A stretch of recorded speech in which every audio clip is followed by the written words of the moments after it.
CPAC. It was my honor to serve in President Donald J. Trump's first term as his ambassador at large for global criminal justice. And I want to hearken back to a little bit of history here. In 1950, the Joseph Stalin-installed government of North Korea invaded South Korea to seek to overrun it.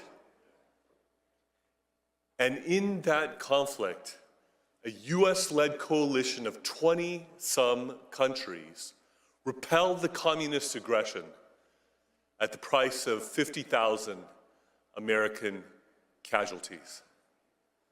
I honor the blood that was spilled by American soldiers to keep the whole peninsula from being one big North Korea, which is the most oppressive, darkest, most unjust place on planet Earth. And believe me, I know of many such places around the world, and it is number one in that regard. Now, South Korea stands on the edge of a cliff. The democracy in South Korea is in a danger that it has not been in for decades. President Yoon, who loves America, who was strongly and staunchly allied with the United States of America, has been impeached and is in danger of being prematurely removed from office. Why? Because he had the courage to stick out his neck and say that there are things that are amiss in South Korea because there have been many indications of election fraud. Thing about that, I think, here in the United States. And there is a parallel situation going on. President Yoon, indeed, has been called the Donald Trump of Asia.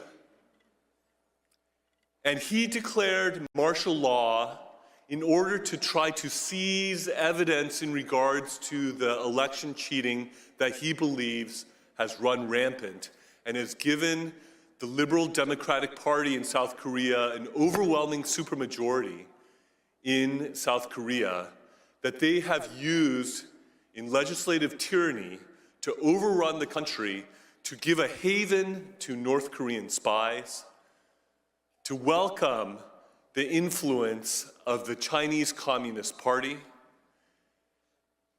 and they are rushing through a conviction process potentially before the Constitutional Court that if 6 justices on that court vote to remove him from office, he will be prematurely removed from office even though he was the duly elected president of Korea by the people of South Korea.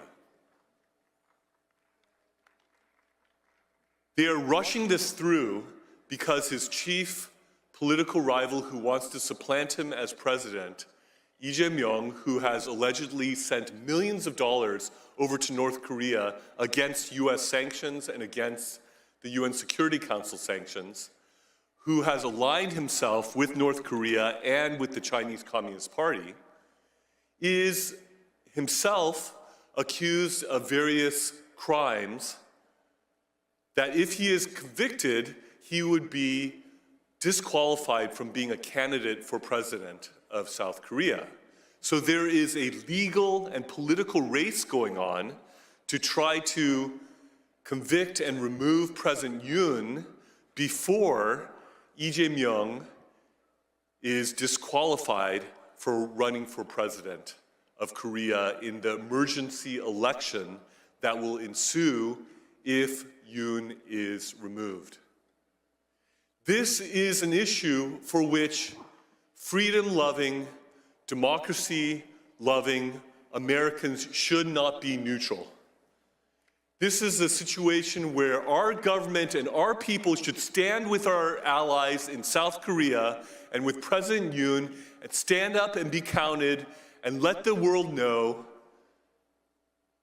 that the robbing of democracy and the destruction of democracy, that we spilled blood to the tune of 50,000 casualties in the Korean War, will not be in vain,